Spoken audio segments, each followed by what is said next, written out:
Ima jedna divna rediteljka koja se zove Nina Ognjanović.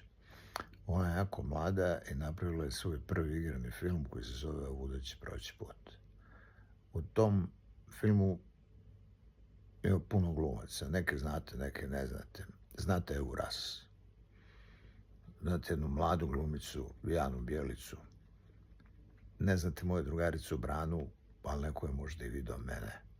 I još mnogo boljih i sjajnijih glumaca u tom filmu.